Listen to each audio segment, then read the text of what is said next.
bertemu lagi dengan channel Bagimu. Kali ini Bagimu akan menyajikan video pembelajaran IPA bersama Ibu Indah Setiawati. Klik tanda jempol ke atas, klik subscribe bagi yang belum pernah subscribe, dan bunyikan lonceng. Ikuti video ini sampai selesai. Betapa indahnya saling berbagi. Salam Bagimu.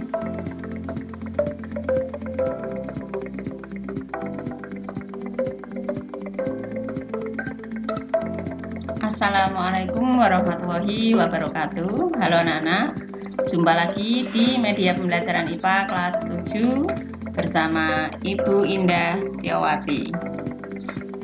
Nah, pada kesempatan kali ini kita akan mempelajari tentang klasifikasi materi.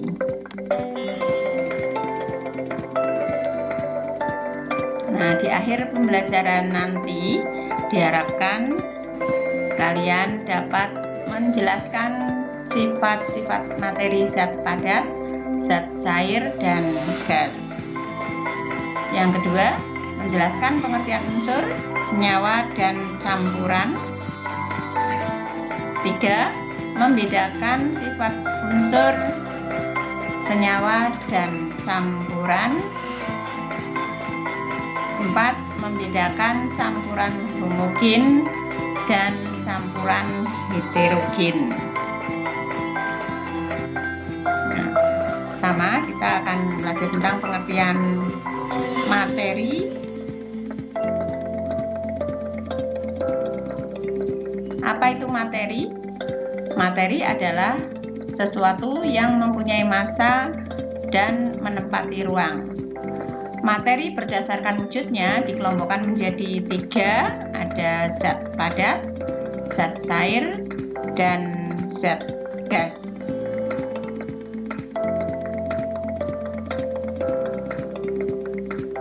Sifat-sifat materi.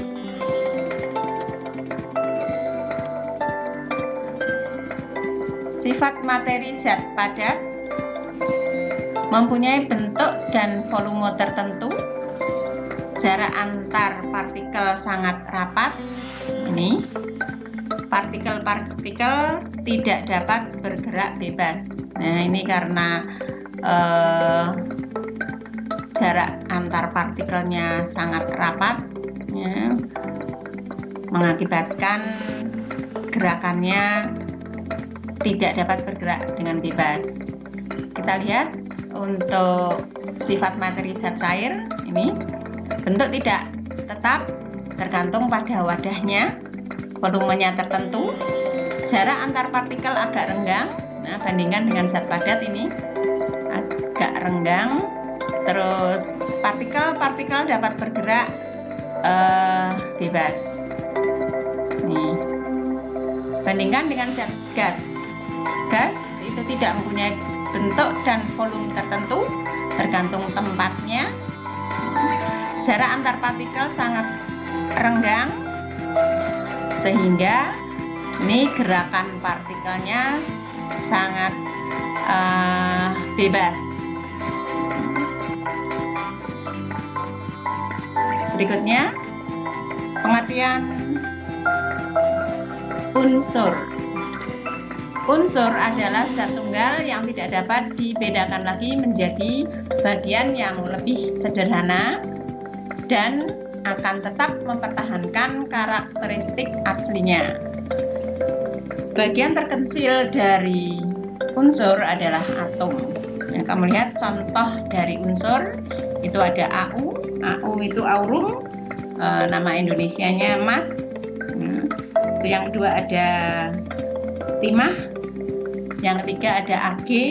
Ag itu argentum, nama Indonesianya perak.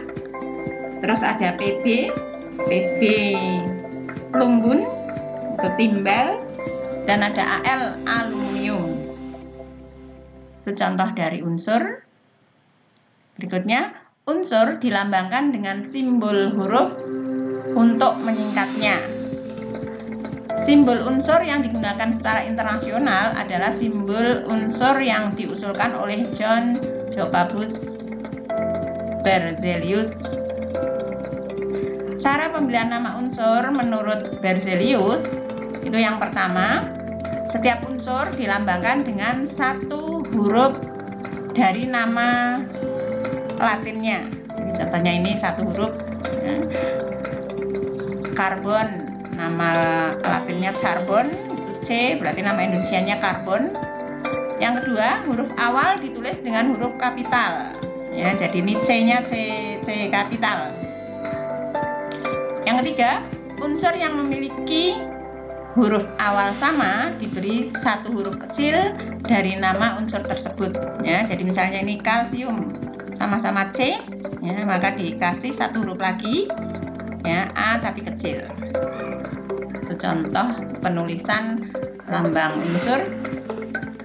Unsur dibagi menjadi 3, yaitu ada unsur logam, unsur non logam, dan unsur semi logam. Nah, perhatikan ini contoh dari unsur logam: aluminium, ya, barium, besi, ya, emas, aurum, ya, dan seterusnya. Ini merupakan contoh dari unsur logam. Terus yang ini oksigen dilambangkan dengan O, hidrogen dengan H, ini unsur non logam, ya. Karbon C, ya. Sulfur, fosfor, nitrogen, dan iodin. Ini non logam, yang ini aluminium sampai nikel, ini unsur logam. Nah, unsur-unsur disusun dalam bentuk sistem periodik unsur.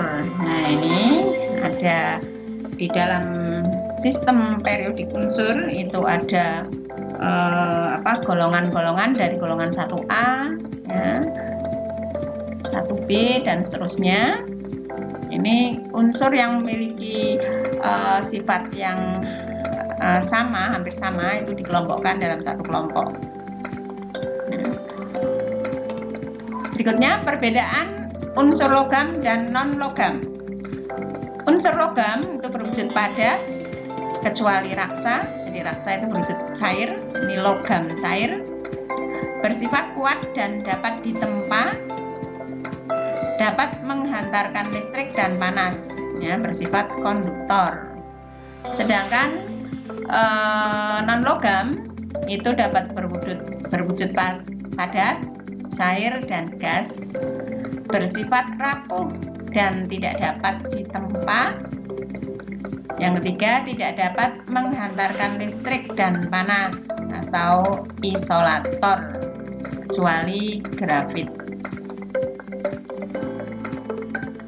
Berikutnya unsur-unsur yang ada, ya, baik logam maupun non logam itu ada beberapa kegunaannya. Kamu bisa melihat di sini ada natrium dengan simbol Na, itu bahan untuk membuat lampu natrium dan senyawa yang digunakan untuk garam dapur. Terus strontium St itu senyawa yang digunakan untuk membuat warna merah pada kembang api. Magnesium Mg paduannya digunakan untuk bahan pesawat. Iodin I itu bahan antiseptik dan senyawanya digunakan untuk garam beriodium. Kita lanjut pengertian senyawa. Nah, dalam kehidupan sehari-hari itu kita sering menggunakan gula, ada air, garam dapur, asam cuka, ya. Itu semuanya, itu bahan-bahan tersebut merupakan senyawa. Nah, apa itu senyawa? Senyawa itu terdiri atas 2 buah unsur atau lebih, ya. Satu senyawa masih bisa diuraikan menjadi unsur-unsurnya. Misalnya ini air. Air dengan rumus H2O, berarti air itu terdiri dari 2 atom H dan 1 atom O. Ya. Gula pasir dengan rumus kimia C12H22O11 berarti terdiri dari 3 unsur, ini unsur karbon C, unsur hidrogen dan unsur oksigen. Ya, masing-masing jumlahnya ini ada 11, 22 dan 11. Nah, jadi senyawa itu adalah zat tunggal yang masih dapat diuraikan menjadi 2 atau lebih zat yang lebih sederhana dengan proses kimia biasa.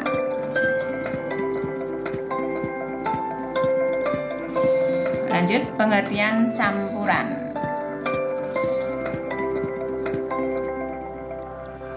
Campuran itu adalah materi yang terdiri dari 2 zat atau lebih yang masih mempunyai sifat-sifat asalnya. Nah, campuran dibedakan menjadi yang pertama campuran homogen, campuran serba sama, campuran yang tidak dapat dibedakan zat yang tercampur di dalamnya. Nah, contohnya air gula, air dengan gula dan air dengan garam. Itu apabila dicampur, diaduk sama rata, maka akan menjadikan suatu campuran yang serba sama. Tidak bisa dibedakan mana gula atau mana garam. Sudah bercampur sama rata. Yang kedua, campuran heterogen. Ya, campuran heterogen itu zat tidak dapat bercampur satu dengan yang lainnya secara sempurna sehingga dapat dikenali zat penyusunnya. Ya, contohnya campuran antara air dan kopi, air dan tanah, air dan pasir. Ya, jadi apabila kamu mencampur air dan pasir, ya, dicampur rata, nanti masih bisa kelihatan mana pasir, ya, mana air.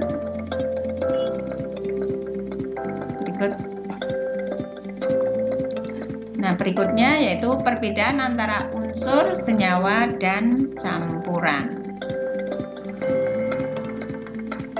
Nah, dari ketiganya itu kita bisa lihat di sini unsur itu zat tunggal, senyawa juga sama, itu zat tunggal. Nah, ini campuran. Ya. Unsur tersusun dari satu jenis atom, sedangkan senyawa tersusun atas satu atau lebih dari unsur. Campuran tersusun atas satu atau lebih unsur atau senyawa secara fisika. Unsur tidak dapat diuraikan menjadi zat yang lebih sederhana dengan reaksi kimia biasa. Sedangkan campuran itu dapat diuraikan menjadi unsur-unsur penyusunnya dengan reaksi kimia biasa. Campuran dapat dipisahkan melalui zat-zat penyusun secara fisik. Perbandingan massa zat penyusun pada senyawa itu tetap. Sifatnya pada senyawa itu sifatnya berbeda dengan sifat unsur penyusunnya.